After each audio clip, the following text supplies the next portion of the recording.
Hello students, already you know we have started our science 7th chapter, our skeletal system. So in this chapter, in the last video, you have learnt about the what is skeleton, total number of the bones in the human skeleton and the functions of human skeleton. I hope so you have completed the given homework. So today we are going to start the new topic of this chapter and the topic name is parts of the human skeleton. So students, our human skeleton has total 4 parts. So first part is their skull, second vertebral column, third one rib cage and fourth one arms and legs. So these are the 4 parts. So let's learn about the each part of the human skeleton. So first part is their skull. So students, what is skull? The bony framework of the head is called the skull. The bony framework of the head is called the skull. So those bones are present in our head. Their framework means the skull. So this skull is made up of these several bones. So that bones are flat, even extremely hard and strong also. So even easily when you fall, our brain which is present in the skull, that will not get the injury. So that much bones are hard and strong. These bones which are present in the skull, that bones are joined to each other together and form a immovable joints. Means joints those who not able to move. So that bones form the immovable joints in the skull. So except our this lower jaw which you are able to see, except this our lower jaw, all the bones which are present in the skull are fixed. They cannot make the movement. Our only lower jaw is able to move. That's why we are able to speak, we are able to sing, we are able to chew, we are able to eat, etc. As you know, upper and the lower jaw we have the teeth. So that's why we are able to speak properly also. So students, this skull has the many functions. What function is there? The important function of the skull, that is the skull protects the brain. The important internal organs which is present in the skull, that's the brain. And the brain is protected by the skull. So with the brain, other organs like our eyes, tongue and ears also get protected by the skull. Let's turn towards the second part of the human skeleton, and that is the vertebral column. So students, vertebral column is also known as the spine. So the many flexible columns of the bones are present in this part. We are able to bend because our bodies get supported by this vertebral column. Vertebral column is supported by the many flexible column of the bones. Flexible means able to move. So that vertebral column, that flexible columns of the bones is known as the vertebral column. So this spine or the vertebral column is a hollow tube. Through this, our spinal cord, which is a part of nervous system, that runs through this vertebral column. So students, vertebral column, this is made up of the many bones, and that bones are ring shaped. So total 33 ring shaped bones are present in that, and that is known as the vertebra. That is called the vertebra. The vertebral column shape, when we see, it's look like a S shape. Means vertebral column is long S shaped structure is there, which bears the load of our body, and with that it protects our head from the shocks. As we walk, as we run that time. Okay. So students, let's turn the third part of the human skeleton, that is the rib cage. Rib cage is present in our chest region. So as you look at this image, you may understand there are the curve like bones are there, and that curve like bones which are present in that is known as the ribs. So total 12 pairs of the curve bones which are present in this chest region, that we are calling ribs, they form the rib cage. As you see in this rib cage, the long one bone is present in the center part, center of the chest. So that long bones which is present in the center of the chest, that is called as the sternum. So what is sternum? The long bone at the center of the chest is called the sternum. So students, the bones which are present in this rib cage, these all are the flexible bones. Flexible, they can allow the movement. So the ribs are the flexible bones. So that is why as you feel that when we are taking the air, means when we are breathing, that time we are able to make the movement of our chest as we are able to take the air. So when you are taking the breath or when you are breathing, so that time you may feel that the movement of the chest. Because why it is happen? Because the ribs are the flexible bones due to that. So rib cage also protect our some of the internal organs, like the skull protect the brain. So same way the rib cage also protects our lungs and heart. So we have the 2 lungs and 1 heart, so that is get protected due to the rib cage. So after that, let's turn to the next part, that is the arms and legs. So students, this is the fourth part of the human skeleton, arms and legs. We can say the limbs also. As you look at our arms and legs, each arm and leg have 3 long bones. How many? 3 long bones. As you see, there are the 3 long bones and other several small bones also present in that.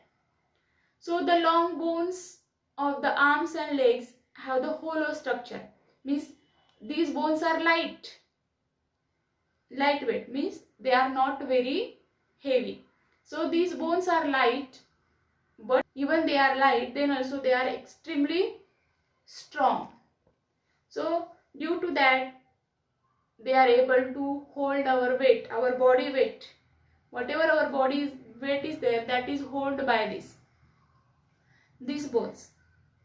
So students, even with our weight, it tolerates the pressure. That is why we are able to carry with our own weight, we are able to carry the other things also. Additional other weights also we can able to carry, and we are able to walk due to these bones. Even they are light, but they are very strong. So as you look at the bones of our legs, so in the thigh, which bone is present, that is known as the femur. What is that? Femur. So this is the longest bone in our body. In our body, whatever the number of the bones are present, 206. Among that all the bones, this femur, which is present in the thigh bones are the longest bone in our body. You should know, that's why again one thing I want to share with you. As you know, the longest bone in our body, same way the smallest bone which is present in our body, that is called the stirrup. What is known as the stirrup? And that is present in our ear. In our ear. So it is this much small, even a small piece of a rice grain, as you see, that is the size of this stirrup which is present in our ear. I hope so students, you understood all the parts of the human skeleton. So students, let's turn the new topic of this chapter, and the topic name is joints. So maybe there is a question in your mind, what is joints? So students, joints means, as you know, number of the bones are present in the body. So whenever where our two or more than the two bones meet at the particular place, that place is called the joints. So a joint is formed where two or more than two bones meet. So most of the joints allow the movement. To move our hands, our neck, we can bend, we can run, we can walk. Means different movement we are able to do due to our different body parts. So our different body parts are able to move at these joints. So such joints are called the movable joints. So students, joints has the mainly two parts. First one, movable joints, and second one, immovable joints. So joints which allow the movements of the body parts are called the movable joints. For example, you can see we can bend our hands in our elbow. So such a joints, here which joint is present, that's a movable joint. So joints which allow the movement of the body parts are called the movable joints. And the second type is there, that's the immovable joints. Obviously opposite of the movable joint. So joints which do not allow any movement are called immovable joints. Our bones are able to join at the joint's place due to the one strong and elastic tissue, and that tissue is known as the ligaments. So this due to the strong and this elastic tissue called the ligament, due to that our bones join at these joints. Okay, as you know, mainly two types of the joints. So there are the different kinds of the movable joints are there. Then which are that? So students, mainly there are the four movable joints are there. So let's turn the which are that. So first type of the movable joint, that is a ball and socket joint. Second one, hinge joints. Third one, that is the pivotal joint. And fourth one, gliding joint. So these are the four types or kinds of the movable joints are there. So now we will take the information about the each type. So students, first type of the movable joint, that is ball and socket joint. So ball and socket joint allow the movement in every direction. This joint allow the movement in every direction. So which part of your body is there you can move in the every direction? Yes, almost we are able to move our hand in the which place? Shoulder place. So our shoulders and the hip joints are the ball and socket joints.